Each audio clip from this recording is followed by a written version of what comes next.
지난주 국내 증시에서 두 지수, 코스피, 코스닥 모두 강한 상승세를 보여줬습니다. 그럼에도 불구하고 아직까지는 회복 속도가 미국에 비해서는 조금 더딘 것 같은데요. 이번 주 또 여러 이벤트로 기대해 볼 만한 것 같습니다. 그렇죠? 네, 그럴 것 같습니다. 이번 한 주 동안 국내 증시 잘 대응하기 위해서 오늘도 저희와 여러분 함께 한 시간 잘 달려보도록 할 텐데요. 일단 이번 주 국내 증시에 새로 입성하는 종목들도 6개 기업 정도가 준비가 되어 있는 만큼 바쁜 한 주가 될 것 같습니다. 먼저 지난주 금요일 뉴욕 증시 상황 확인을 해보고 국내 증시에 대한 고민들도 이어가 보도록 할 텐데 뉴욕 증시 분위기 지난주 금요일 긍정적이었죠. 네, 맞습니다. 3대 주요 지수 계속해서 상승세를 달리고 있습니다. 안도랠리에 잘 안착한 것 같다라는 생각이 드는데요. 0.2%로 상승률이 목요일장에 비해 크지는 않았습니다만 S&P 500 지수 한번 보시죠. 7월 중순 기록했던 최고치까지 단 2%가량만을 남겨두고 있습니다. 국내 증시에 비해서 훨씬 더 앞서서 빠르게 회복하고 있는 뉴욕 증시이기 때문에 뉴욕 증시를 잘 보면 국내 증시에 대한 힌트도 얻지 않을까라는 생각을 해보네요. 일단 금요일장에서는 0.2%가량의 오름세를 보였던 3대 주요 지수 주간 기준으로 한번 보실까요? 지난 한 주간 꽤 큰 상승률 기록했습니다. 다우지수가 3% 가까이 올랐고요. 나스닥 지수가 5.3%, S&P 500 지수도 3.9% 강하게 오르는 모습들이었죠. 지난 한 주간의 차트 함께 보고 계신데요. 지금 굉장히 많이 올랐다라는 것 차트를 보고도 한눈에 알 수가 있었습니다. 그렇다면 지난주 한 주 동안의 종목별 흐름은 어땠을까요? 지도 준비를 해봤습니다. 초록색이 상승, 그리고 하락은 빨강색으로 표시가 되어 있는데요. 전체적으로 지난 한 주 동안에는 상승한 종목들이 많았다라는 것을 알 수가 있죠. M7도 대체로 상승하는 모습들이었습니다. 아쉽게도 알파벳만 0.4% 하락하는 한 주였고요. 애플이 4.54%, 마이크로소프트 3%, 엔비디아는 18.93%, 19% 가까운 급등세를 보인 한 주였습니다. 블랙웰 출시 지연 소식이 전달된 이후 조금은 아쉬웠던 엔비디아의 주가였는데 저점 매수를 하셨던 분들이라면 성공했던 한 주다라고 생각을 할 수가 있겠네요. 그리고 유일하게 좀 쨍한 빨강을 띈 게 있다면 바로 이 종목이 되겠는데요. 치폴레가 되겠습니다. 스타벅스한테 CEO를 뺏긴 이후 주가가 하방 압력을 받았고요. 주간 기준으로도 결국에는 5.5%가량 하락하는 모습들 확인이 됐습니다. 이렇게 지난주 정리를 해보고요. 우리는 이번 주를 계속해서 준비를 해보도록 하겠습니다. 빅테크에 대한 월가의 투자 의견부터 함께 보시죠. 마이크로소프트, BMO가 탑픽이라는 이유를 제시했습니다. 최선호주라는 뜻이 되겠죠. AI의 선두주자이고 포트폴리오가 다양한 점도 긍정적이다라는 코멘트를 했고요. 알파벳에 대해서는 미즈호가 아웃퍼폼 의견 제시했습니다. 알파벳의 구글이 지금 반독점법에서 소송에서 패소를 한 이후에 기업 분할까지 이어질 수 있다라는 우려가 한편에 있는데요. 1982년 AT&T 케이스를 봤을 때 기업 분할 쉽게 이뤄질 것 같진 않다라는 의견 제시했고요. 만약에 기업 분할이 이루어지게 된다면 알파벳의 주가가 현 기준으로 30%가량 폭락할 수 있다는 의견도 덧붙이긴 했습니다. 테슬라에 대해서는 번스타인이 언더퍼폼, 즉 매도 의견을 제시했습니다. 새로운 또는 저가형 모델이 나오기 전까지는 시장 점유율 반등을 기대하기 어렵다라는 이유를 제시했는데 지금 국내에서와 마찬가지로 포르투갈에서도 화재 소식이 들려왔었죠. 만약에 테슬라발 화재가 확인이 된다면 또 투자 심리에 악영향을 줄 수 있겠다라는 생각을 해봅니다. 계속해서 고민되는 종목들 고민 해결해 보겠습니다. 나이키, 윌리엄스 트레이딩이 매도에서 매수로 투자 의견을 급등시켰습니다. 또 목표 주가도 93달러로 꽤 크게 높였는데요. 은퇴했던 고위 임원을 재영입하면서 변화가 시작되고 있다라는 이야기를 제시했습니다. 지난주에는 나이키, 빌 에크먼이 지분을 투자했다라는 이 소식이 전해진 이후에 주가가 좀 오름세를 보이기도 했는데 나이키에서 변화가 감지되고 있다고 하니까요. 지켜보셔도 좋을 것 같습니다. 월마트는 모건 스탠리가 매수 의견 그대로 유지하면서 목표 주가는 82달러로 소폭 올렸습니다. 시장 점유율 확대와 영업이익률 증가를 또 한 번 최근의 실적에서 보여줬다면서 긍정적으로 평가했고요. ST로더 지금 실적 발표 현지 시간 19일 오늘 나올 예정입니다. 이에 앞서서 뱅크 오브 아메리카는 투자 의견을 매수해서 중립으로 한 단계 하향 조정했습니다. 매출에서 3분의 1가량을 차지하는 중국에서의 수요 부진을 선 반영했다라는 이야기를 제시했습니다. 이렇게 고민되는 종목들까지 해결을 해봤습니다. 그렇다면 이슈도 한 가지 체크를 해볼 텐데요. 경기 침체 확률이 낮아지고 있습니다. 일단은 골드만삭스가 경기 침체 확률을 25%에서 20%로 하향 조정했습니다. 소매 판매가 강하게 나왔다라는 것을 확인한 이후에 침체 확률을 낮춘 건데요. 8월 고용보고서를 이제는 지켜봐야 된다라고 합니다. 만약에 8월 고용보고서를 통해서 고용시장이 여전히 탄탄함을, 양호함을 확인하게 된다면 침체 가능성 재차 15%로 낮출 것이라고 했는데요. 블랙 먼데이가 유발됐던 이전 수준으로 돌아가게 되는 겁니다. 또 연준이 9월에 기준금리를 25bp, 그러니까 베이비 스텝을 단행할 것이란 자신감이 강해지고 있다라고 하는데요. 여기서도 만약에 8월 고용보고서가 안 좋게 나오면 실업률이 더 뛰었거나 그런 의미로 안 좋게 나온다면 50bp 인하, B컷도 가능할 것 같다라고 했습니다. 하지만 주의를 하셔야 하는 게 이 경우에 B컷 같은 경우에는 경기 침체를 지금 예상을 하고 B컷을 단행한다라는 의미가 되기 때문에요. 시장이 반기지 않을 가능성 매우 높다라는 점 참고하셔야겠습니다. 또 장단기 스프레드로 보는 미국의 침체 가능성, 뉴욕 연은이 지금 이 자료를 제시를 했는데요. 보시면 높아졌다가 최근 들어서 다시금 낮아지는 모습들 확인을 할 수가 있었습니다. 전반적으로 뉴욕 증시, 미국에서의 침체 우려는, 침체 공포는 낮아지고 있다라고 이해를 하시면 될 것 같습니다. 그렇다면 이번 주에는 또 어떤 일정들이 우리를 기다리고 있는지 체크를 해보겠습니다. 월요일 같은 경우에는 큰 이슈는 없습니다. 7월 경기 선행지수 발표될 예정이고요. 크리스토퍼 월러 미 연준 이사의 연설이 있습니다. 그리고 바로 다음 날 미 애틀랜타 연은 총재의 연설, 또 연준 금융감독 부의장의 연설, 계속해서 연준 위원들의 연설이 예정이 돼 있고요. 그리고 수요일 날 7월 FOMC 의사록이 공개가 됩니다. 파월 의장이 7월 FOMC 이후 진행했던 기자회견에서 이날 금리 인하에 대한 논의를 이뤘었다라고 말을 했었는데요. 과연 의사록에 어떤 내용이 담겨 있을지, 금리 인하에 대해서도 베이비 스텝에 대한 논의가 줄을 이뤘을지, 빅 스텝에 대한 논의가 줄을 이뤘을지 체크를 해보시는 게 좋을 것 같습니다. 그리고 화요일과 수요일 각각 로우스, 타겟의 실적 발표가 예정이 돼 있는데요. 소매 관련된, 유통 관련된 심리들 확인을 해볼 수가 있을 전망입니다. 이어서 목요일과 금요일 날의 일정도 확인을 해보겠습니다. 8월 22일 목요일 날 잭슨홀 심포지엄이 개막을 합니다.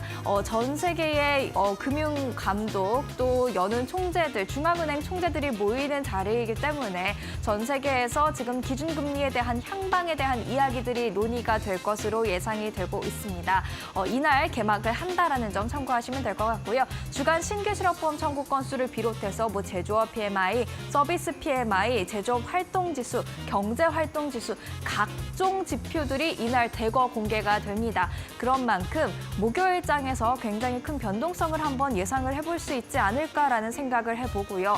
금요일 날 이제 제롬 파월 연준 의장의 연설이 잭슨홀에서 예정이 돼 있습니다. 과연 이날 파월 의장이 비둘기파적인 시그널을 줄지 체크를 해보셔야 될 것 같은데요. 공개적인 자리인 만큼 구체적인 시그널은 나오지 않을 수 있다라는 점도 지금 주장이 강하게 나오고 있는 상황입니다. 그럼에도 불구하고 우리는 파월 의장의 입을 주시하는 한 주가 될 것 같습니다. 이렇게 이번 주 주요 일정까지 체크를 해봤습니다. 일단 경기 침체 공포는 시장에서 사라진 것 같고요. 이번 주 다시 파월 의장의 입, 기준금리가 어디로 향할지에 대한 시선이 쏠려 있는 한 주인 것 같습니다. 이런 뉴스들에 집중을 하면서 시장 함께 대응해 보시죠.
네, 지난주 금요일 우리 국내 증시 다시 한번 복귀해보고 오늘 개장 전 우리가 확인해볼 이슈들까지 모두 점검을 해보도록 하겠습니다.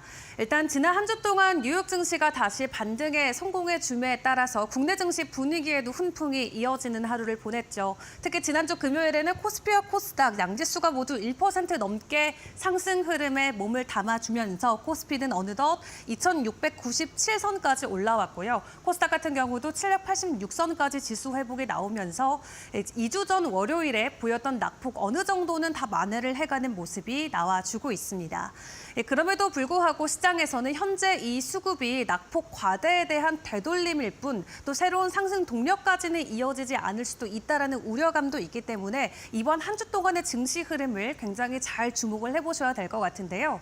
일단 양시장에 모두 외국인들이 강하게 매수세로 함께했다라는 부분은 긍정적으로 체크를 해볼 수 있겠습니다. 그렇다면 기관과 외국인들이 매수한 종목 상위 리스트들 확인을 해보도록 할 텐데 지난주 금요일에 외국인들의 상위 종목을 먼저 확인을 해보면 이 삼성전자와 SK하이닉스, 반도체 투톱 위주로 매수 흐름을 강하게 이어준 모습을 확인을 해볼 수 있겠습니다. 그 전주 월요일에 워낙 과대 낙폭을 했기 때문에 또 엔비디아 등 미국 안에서의 빅테크 주들 위주로 반등 흐름이 나왔던 부분이 지난주 금요일 국내 증시 반도체 투톱에게 는 굉장히 긍정적인 모멘텀으로 작용이 됐던 부분 확인을 해볼 수가 있겠고요.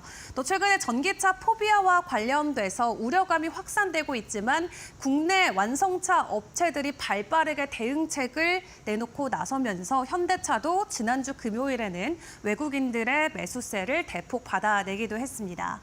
그리고 이 화장품 관련주들 2분기의 실적 발표 이후에 약간은 부진한 듯한 모습을 보였지만 미국 안에서의 성장성이 다시 한번 확인이 됐고 그리고 울타뷰티에서 이 미국에 상장돼 있는 K-뷰티 리스트들이 지속적으로 긍정적인 흐름을 받아갈 수 있다라는 전망과 함께 실리콘2 지난주에는 외국인들 순매수 상위 종목 2위에 이름을 올리기도 했고요.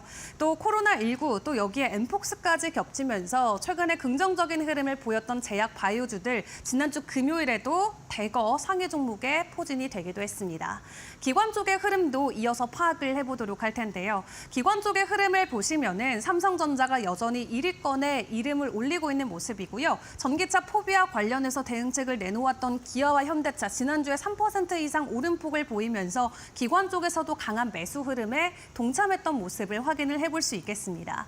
그리고 2분기 들어서 게임주들 생각보다 어닝 서프라이즈인 호실적을 보여주면서 신작에 대한 기대감과 기존 흥행작에 대한 안도감이 동시에 나오면서 지속적인 긍정적인 흐름이 계속 나왔었죠. 지난주 금요일에는 데브시스터즈가 기관 쪽에서 가장 많은 러브콜을 받은 종목으로 이름을 올렸고요. 실리콘2가 외인과 동반으로 2위권에 이름을 올리는 모습이 나오기도 했습니다. 특징주도 간략하게 확인을 해보도록 할 텐데 지난 한 주 동안 사실 제약바이오주 관련주 안으로 강한 매수 흐름이 나왔었습니다. 특히 코로나19, 특히 엠폭스와 관련해서 진단키트나 마스크 그리고 치료제 쪽으로 지난주 금요일도 상한가에 안착한 종목들이 대거 포진되는 하루를 보냈었고요.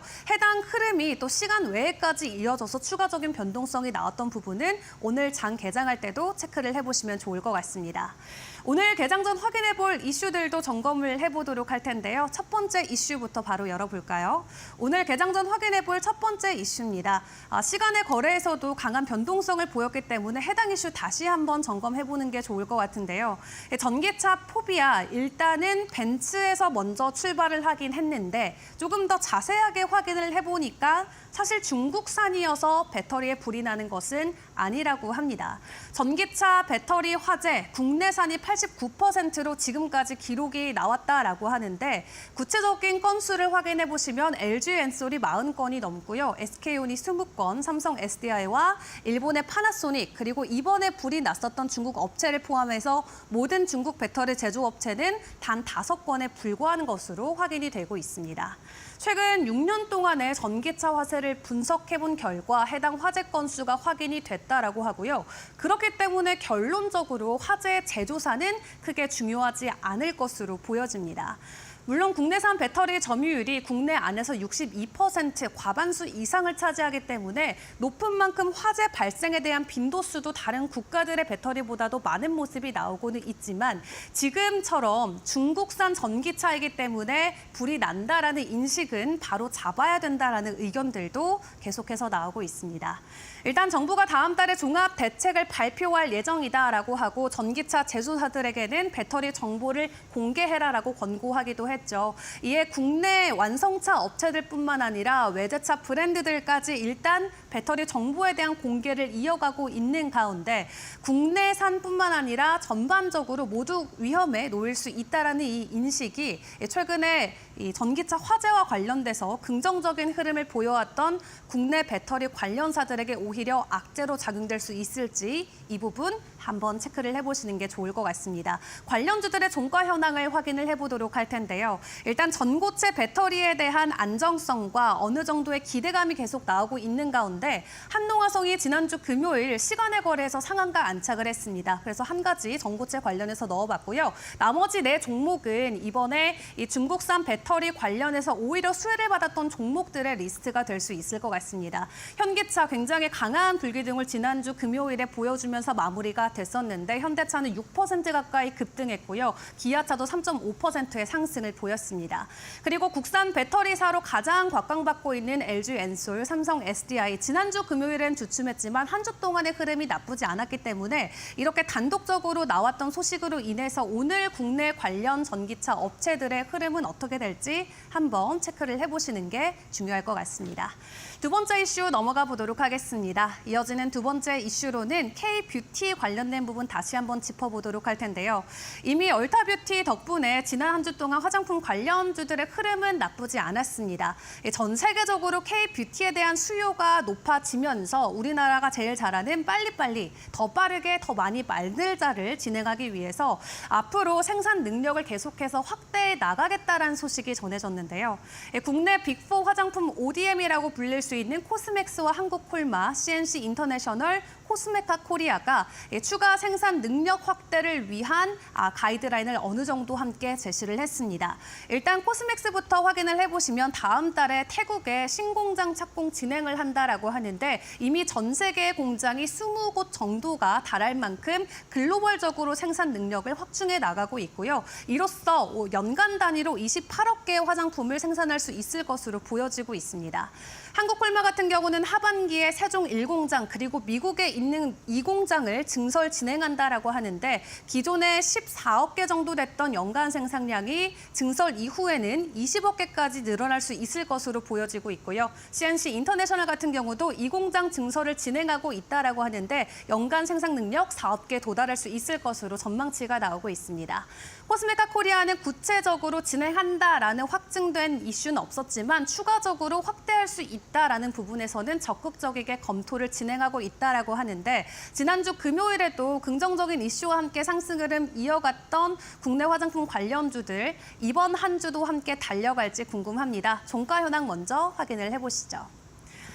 네 가지 기업들에 대한 종가 현황 보시면 지난주 금요일 모두 상승 흐름으로 마무리를 지었었죠. 코스메카 코리아가 7% 가까이 급등을 했었고요. 한국콜마가 4.7%, CNC 인터내셔널과 코스맥스까지 모두 상승 기조에 힘을 실어주기도 했습니다. 일단 리세션에 대한 공포 침체 어느 정도는 마무리가 돼가고 있는 가운데 이번 한 주는 중동 리스크라던가 연준에서 나올 발언들 또 여러 가지 미국에서 발표되는 실적에 집중을 하면서 이번 주 증시도 대응을 해보시면 좋을 것 같은데요. 계속해서 이데일리 TV와 개장 전략까지 챙겨보시길 바라겠습니다.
네, 시청자 여러분 주말 편안하게 잘 보냈습니까? 8월 19일 월요일입니다. 이데일리 TV 뉴스 브리핑 시작하도록 하겠습니다. 자, 주간 전망부터 좀 보겠습니다. 지난주에 이제 우리 시장 2,700선 이제 임박할 정도로 좀 바짝 올라섰습니다. 시장 불안감도 많이 좀 진정이 되는 그런 모습이고요. 그래서 이제 이번 주에 지난주보다 좀 더 한 단계 레벨업이 될 것인지에 대한 역시 기대감, 또 좀 밀리는 건 아니냐, 지난주 갑자기 또 많이 올랐으니까 그런 거에 대한 불안감 또 공존을 하고 있긴 합니다만 무게는 역시 조금 더 이번 주도 지난주 이상으로 좀 나아지지 않겠냐라는 긍정론에 조금 더 무게가 실리는 것 같습니다. 이번 주는 우리도 그렇고 특히 이제 미국도 그렇고 이 중앙은행 이슈가 굉장히 많습니다. 일정부터 한번 좀 보겠습니다. 크게 보면 일단 21일 날 FOMC 회의로 6월 달 거 나오고요. 22일 날 미국에서 이제 연준의 이 잭슨홀 미팅이 시작이 됩니다. 24일까지 진행이 되고 하이라이트는 이제 그 다음 날 현지 시간 23일이니까 우리 시간으로는 이제 아마 금요일 날 밤 늦게나 토요일 날 이제 새벽이 될 것 같은데 파월 의장이 이제 기조 연설이 있습니다. 여기에서 이제 9월 금리 인하가 이제 한 달여 9월 FOMC가 한 달여 앞으로 다가왔기 때문에 뭔가 이제 금리 인하와 관련된 어떤 시그널을 줄 것이냐, 이 부분 굉장히 좀 주목을 좀 하고 있는 그런 상황이고요. 그 전날 이제 한국은행 금융통화위원회 뭐 이번에 뭐 금리를 뭐 인하하거나 이런 거에 대한 뭐 사실 시장의 어떤 컨센서스 이런 건 없죠. 다만 역시 이번 금통위도 동결은 되겠지만 미국의 금리 인하가 가까워지고 있는 상황에서 한국은행의 특히 이창용 총재의 멘트 역시 입에 주목을 해야 될 필요가 있겠고요. 조금 더 하나 더 본다고 그러면 23일 날이니까 일본 시간으로 23일이니까 우리 시간으로 금요일 맞습니다. 우에다 BOJ 총재가 통화정책 관련된 회의에 참석을 합니다. 이제 여기서 이제 무슨 얘기가 나올 것이냐. 지난번에 금리 인상을 하고 난 뒤에 시장이 워낙에 크게 파동을 쳤죠. 그러다 보니까 그 다음 날 우치다 이제 부총재가 우에다 총재를 대신을 해서 이제 BOJ가 금리 인상을 앞으로는 시장이 이렇게까지 충격을 줄 만한 금리 인상을 하지 않겠다라고 얘기를 한 상태에서 이제 엔화 갑자기 이제 강세 현상도 지금 이제 주춤한 그런 상황이긴 한데 그와 관련해서 이제 아마 질문들이 있을 거고 우에다 총재가 그거에 대해서 이제 어떻게 대답을 할지 그 말 행간 속에서 이제 향후 엔화와 관련된 BOJ 입장 이런 부분들을 좀 읽어낼 수 있지 않을까. 이번 주 금요일 날 이제 우에다 총재 질의응답도 상당히 좀 중요한 내용으로 좀 볼 수가 있을 것 같습니다. 증권가는 일단은 경기 침체에 대한 우려가 많이 둔화됐다 이렇게 우리도 좀 보고 있고요. 그런 상황에서 9월에 금리 인하, 연준의 금리 인하 가능성은 더 높아지고 있는 상황이고 뭐 꼭 50pp까지는 아니더라도 적어도 25pp에 대한 전망은 상당히 무게가 실려 있다는 점에서 일단 시장의 가장 큰 불확실성 두 개가 많이 진정됐다. 이 부분에 상당히 좀 주목을 하고 있다 이렇게 좀 봐야 될 것 같습니다.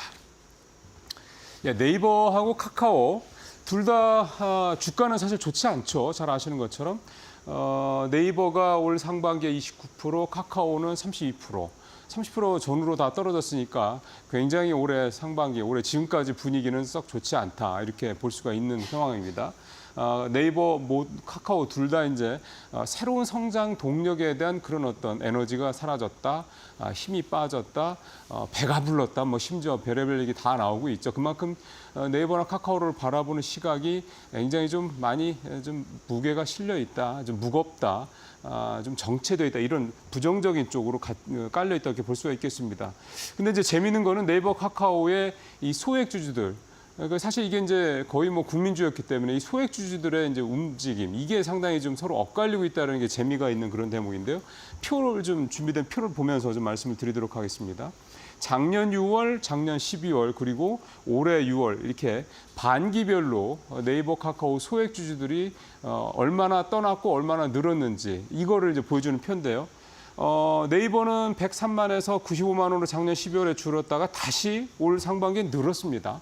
최근에 네이버의 주식을 소위 말해서 저가 매수하는 줍줍한다고 하는 그런 얘기들 계속 나오고 있는데 실제로 그렇게 소액주주를 늘어났고요. 반면에 보십시오. 카카오 이 노란색 막대는 계속 내려가고 있습니다. 199만, 185만, 178만.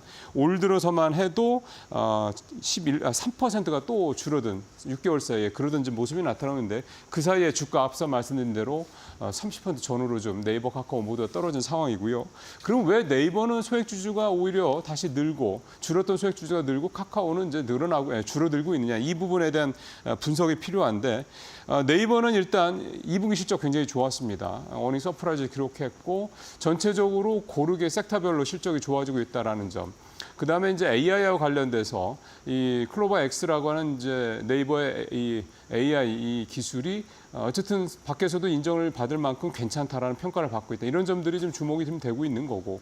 반면에 카카오는 김범수 위원장 이 사법 리스크 여기 있죠. 그다음에 최근에 카카오페이가 또 사고를 친 거, 이 개인 신용 정보를 알리페이에 넘겨준 거, 이 부분 또 있고. 불안감이 아직 남아 있는 겁니다. 또 다른 계열사가 또 뭔 사고를 칠지 모른다라는 이 불안감. 시장에서 제일 싫어하는 이 불확실성이 계속 카카오에 남아 있다는 게. 네이버는 저가 매수를 하면서도 카카오는 저가 매수를 하지 않고 오히려 떠나는 이유라고 좀 볼 수가 있겠습니다. 자, 오늘 세 번째 얘기는 이제 우리 산업 쪽에서 조금 더 이제 압축을 해서 변압기 쪽 얘기인데요. 국내 이제 K변압기 3사 초고압 변압기 10,000kWh 암페어 이 초고압 변압기 3사 얘기입니다. 아시는 것처럼 HD 현대일렉트로닉, 효성중공업, LS일렉트릭 이 세 개 회사가 바로 초고압 변압기를 만들 수 있는 이제 국내 3개 변압기 회사인데 물 들어올 때 노젓는다 공장 줄줄이 추가 증설 얘기를 하고 있습니다. 이 전력 설비, 즉 고압기 시장은요, 한 사이클이 짧으면 4년, 길면 5년입니다. 이게 최근 한 20, 30년 동안 진행돼 왔던 관행인데, 이 미국을 중심으로 해서 북미 시장부터 이제 먼저 이 변압기 시장, 그러니까 전력 설비 시장이 좀 뜨기 시작한 게 그 2022년 하반기거든요. 그때부터 우리가 수출이 좀씩 늘기 시작했습니다. 그러다 작년부터 본격적으로 늘기 시작했으니까 작년을 기준으로 보더라도 약 한 2년 가까이, 1년 반에서 2년 가까이 이 변압기 시장이 일단 사이클이 시작이 돼서 진행이 되고 있는 겁니다. 그럼 대략 한 절반에서 한 40% 정도 이번 상승 사이클이 진행이 됐다는 얘기인데, 근데 지금 증설을 한다. 근데 보통 증설을 한다는 건 공장을 짓는데 1, 2년 정도 시간이 걸린다는 걸 감안하면 공장 짓고 난 다음에 이번 사이클이 끝난다는 얘기가 되는 거거든요. 그런데도 우리나라 변압기 3사가 증설을 한다. 그거는 지금 이 변압기 시장의 향후 전망이 이번 사이클이 4, 5년에 끝나지 않을 사이클이라고 자신하는 데 있다고 보여야 되겠습니다. 일단 올 상반기에 우리나라 이 변압기 3사 수출이 53%가 넘게 늘어났습니다. 4억 한 7천만 달러, 우리 돈으로 6,600억 원이 좀 늘어났는데 이게 최근 10년에 가장 높고요. 여기다 이제 AI 요즘에 그 수익성이 어쩌고저쩌고 얘기가 나오고 있긴 합니다만, 그럼에도 불구하고 빅테크들 계속 투자한다는 얘기 이미 확인이 됐고, 이게 사실은 빅테크들만 AI 전력 관련된 이런 수요가 있는 게 아니라 북미 시장도 그렇고 유럽 시장도 그렇고 당장 우리 시장도 그렇고 이 전력 수요가 계속 늘어나고 있습니다. 감당이 안 될 정도로. 그러니까 계속해서 이 변압기 쪽에 대한 수요는 앞으로도 이 상황이 어느 정도 잠잠해질 때까지, 충족이 될 때까지는 계속 늘어난다는 얘기가 되는 거죠. 그러면 앞서 말씀대로 4, 5년 사이클이 아니라 앞으로 이 4, 5년 사이클이 2배가 될 수도 있고 적어도 절반에서 더 갈 수 있다는 얘기가 되는 겁니다. 그래서 우리 변압기 3사가 증설을 한다 이런 얘기가 좀 되는 건데요. 변압기 3사는 최근에 특히 상반기에 계속 달리다가 최근 7월 달, 하반기 들어서 7, 8월 달 이게 좀 변동성이 좀 있긴 합니다만 장기적으로 보면 수요가 앞으로도 계속 된다라는 이 점에 방점을 두고 지켜보시면 될 것 같습니다. 자, 마지막으로 2차 전지 반도체들 이 껑충, 이 펀드 수익률이 올랐다. 이 얘기만 오늘 짧게 말씀드리면서 마무리를 좀 하도록 하겠습니다. 표를 좀 보면은요.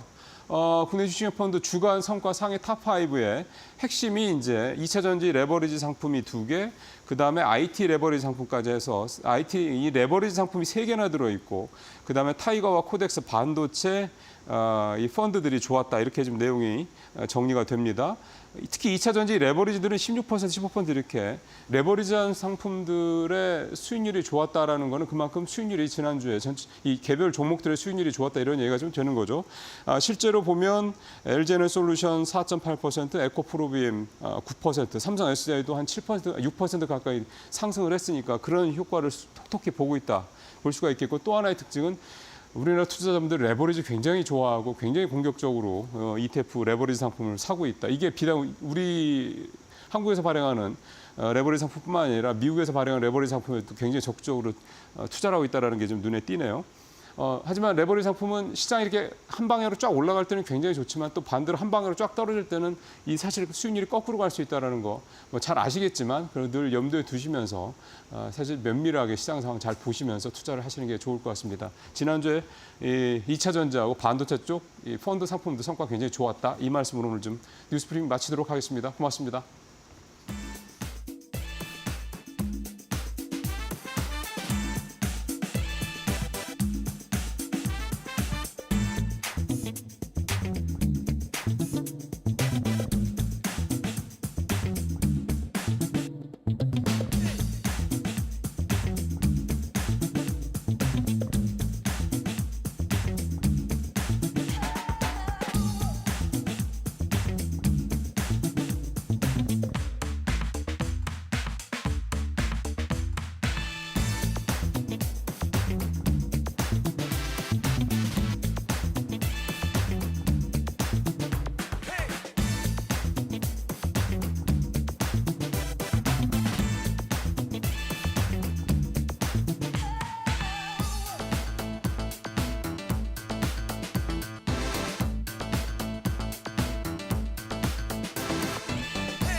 마켓 비하인드로 이어가겠습니다. 오늘은 김영재 유진투자증권 서울 WM센터 이사 나와 계십니다. 안녕하세요. 네, 안녕하십니까.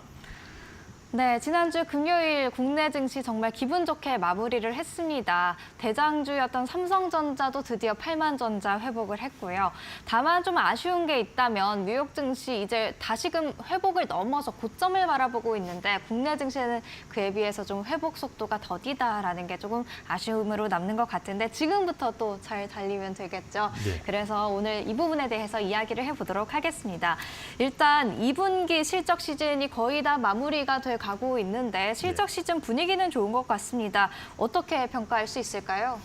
네, 사실 2분기 실적이 1분기에 이어서 잘 나오면서 올해 상반기 전체로 실적이 상당히 좋다라고 볼 수가 있는데 지난 1분기 실적 기억 안 나실지 몰라서 잠시 좀 리뷰해드리면 코스피 기준 영업이익이 전년 대비 84% 증가, 순이익이 92% 증가해서 상당히 좋았는데 지난주 이제 14일까지 마감된 2분기 실적 역시 코스피 200 기준으로 영업이익이 한 64조 5천억 원을 기록했는데요.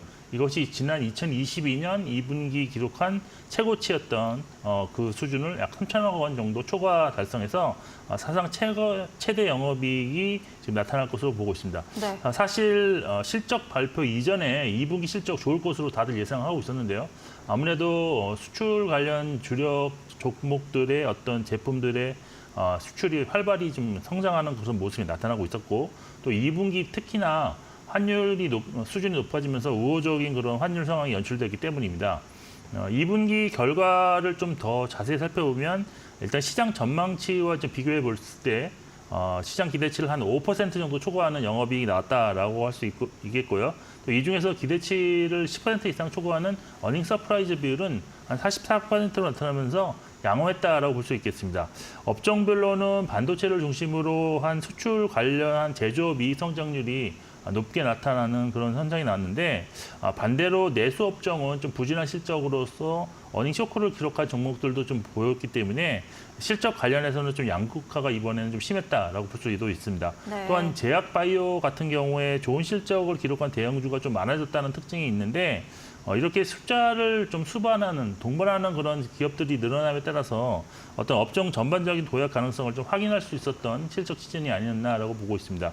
그리고 이제 특징적인 것 중에 이제 좋은 실적이 나왔음에도 불구하고 일단 그 실적 자체가 시장 기대치 정도 수준이었던지 아니면 그보다 좀 떨어졌던 그런 실적을 기록한 종목들은 셀온 현상으로 인해서 주가가 크게 하락하는 그런 현상이 많이 나타났습니다. 그래서 결국 좋은 실적을 이미 주가에 반영시킨 종목들이 좀 많아진 상황에서 단순히 실적 자체만 좋다라는 것보다는 기대치보다 훨씬 더 좋아야 된다는 그런 또 명제를 또 안겨줬던 그런 실적 시즌이었다고 할 수 있습니다.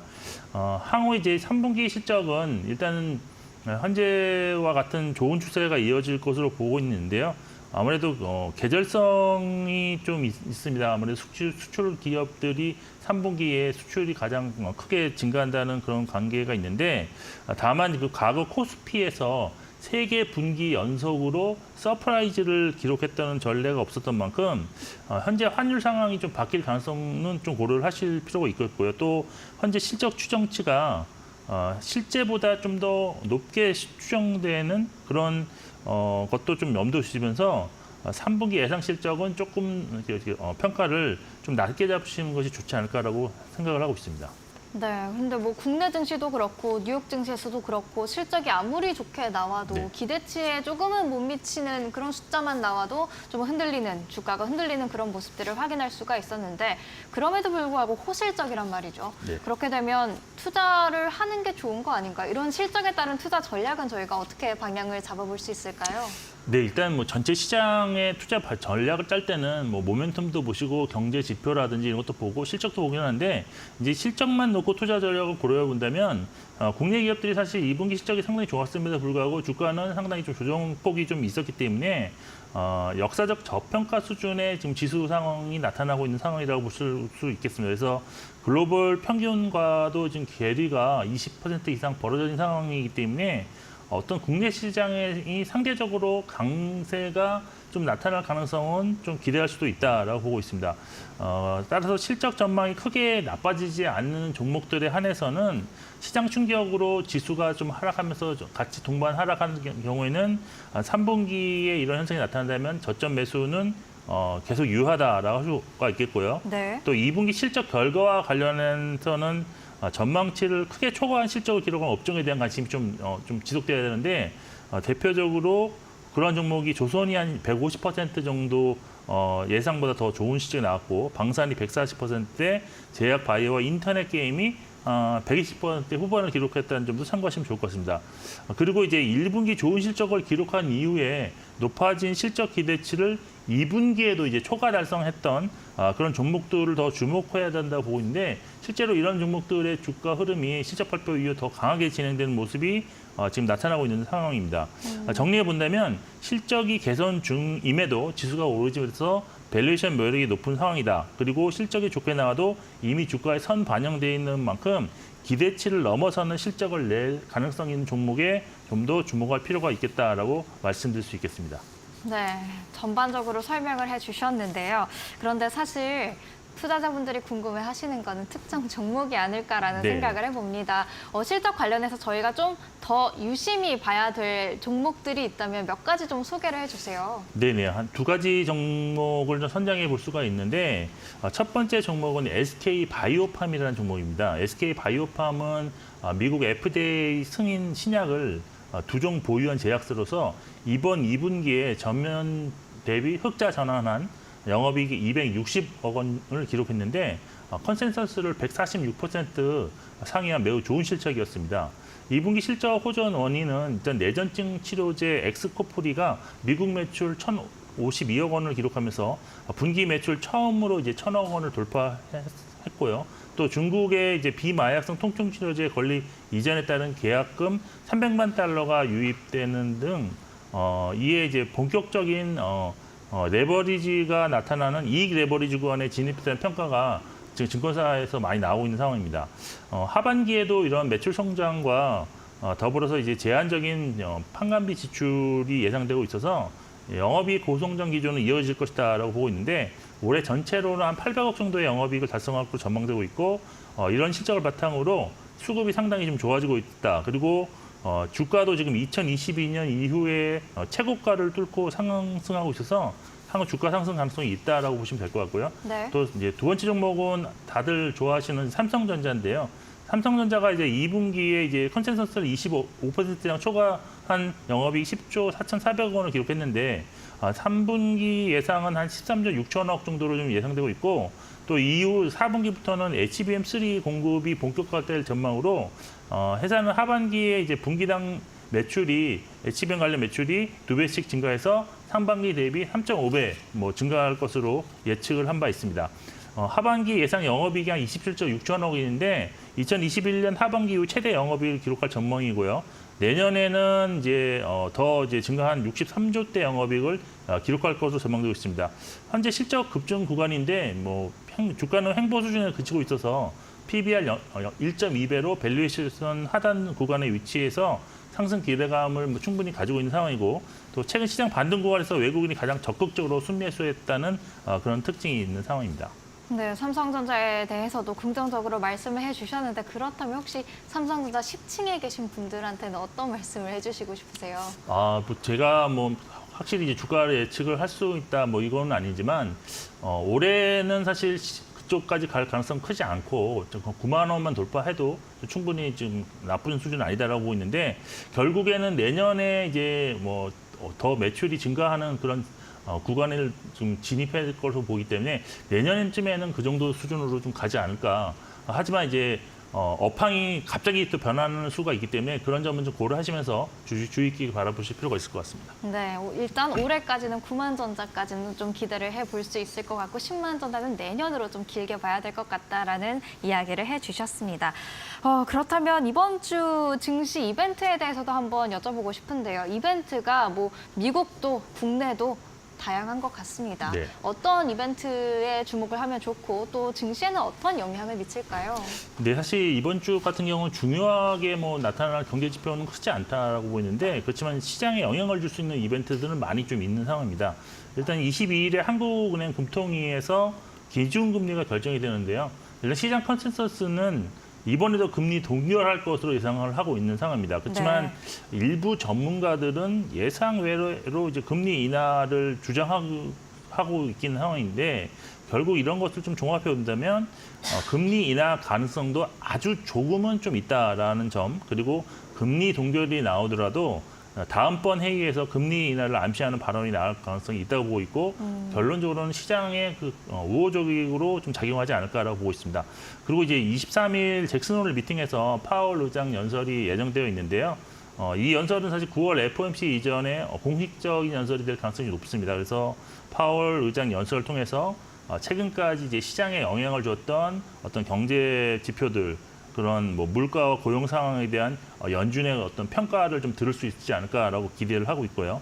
또한 이제 9월 FOMC에서의 금리 인하 폭은 물론 향후 금리 인하 속도 등에 대해서도 또 힌트가 나올 가능성이 높기 때문에 어떤 시장의 어떤 변곡점으로 작용할 수도 있을 것입니다. 그러니까 이것이 위로 가든지 아래로 가든지 그런 어떤 지표가 될 수 있지 않을까라고 있는데 만일 시장의 우호적인 비둘기적 발언이 좀 주를 이룬다면 시장의 관심은 이제 현재 경기 상황에서 보다 이제 금리 인하로 무게추가 빠르게 이동될 수 있다라고 보여서 이런 점을 감안하시면서 투자 전략을 짜셔야 될 것 같고 그리고 이제 19일에서 22일에는 민주당의 미국 민주당 전당대회가 개최되는데 여기서 이제 해리스 후보의 경제 정책 공개 과정에서 해리스 후보가 당선되었을 때 수혜가 예상되는 종목을 이제 매매하는 해리스 트레이드가 나타날 수 있습니다. 네. 해리스 트레이드에서 중요한 관점은 사실 해리스 후보의 공약보다는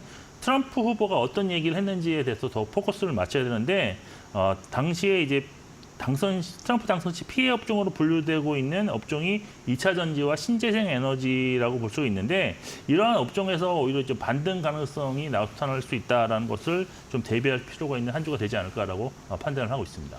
네, 미국 측의 전당대회를 중심으로 또 정치적인 트레이드가 나타날 수도 있을 것 같고요. 또 미국에서도 국내에서도 통화정책 관련 이야기들이 나올 수 있는 만큼 환율에도 조금은 예의주시할 필요가 있을 것 같다라는 생각이 듭니다. 지금까지 시장에 대한 이야기 나눠봤습니다. 김영재 유진투자증권 서울 WM센터 이사와 함께했습니다. 오늘 말씀 감사합니다.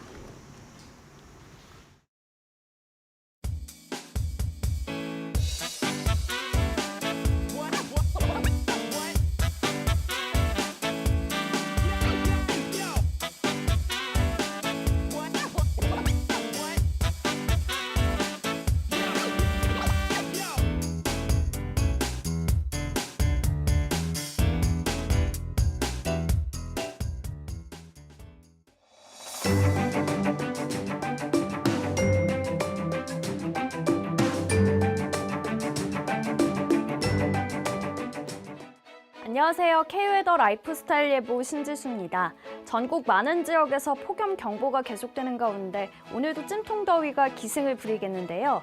서울이 한낮에 35도, 대구는 36도까지 치솟겠습니다. 온열 질환 발생 가능성이 매우 높은 만큼 한낮 야외 활동 되도록 자제하시길 바랍니다. 오늘 남부지방 곳곳은 대기가 불안정해지면서 오후에 소나기가 내리겠습니다. 예상되는 양은 전라 동부와 경북 남부, 경남을 중심으로 5에서 40mm가 되겠고요. 곳에 따라 천둥 번개를 동반하기도 하겠습니다. 다음은 자세한 지역별 날씨입니다. 중부지방 한낮 기온 서울과 청주, 대전이 35도로 푹푹 찌겠습니다. 동해안 지방은 속초와 울진의 낮 기온 32도 예상됩니다. 남부지방의 낮 기온은 광주와 부산이 34도, 대구는 36도까지 오르겠습니다. 오늘 남해와 동해상으로 소나기가 내리는 곳이 있겠고요. 물결은 서해와 남해상이 최고 2.5에서 3.5m로 높게 일겠습니다. 내일까지 무더위가 절정을 보이다가 수요일과 목요일 전국적으로 비가 내리면서 심한 폭염은 조금 누그러질 전망입니다. 날씨였습니다.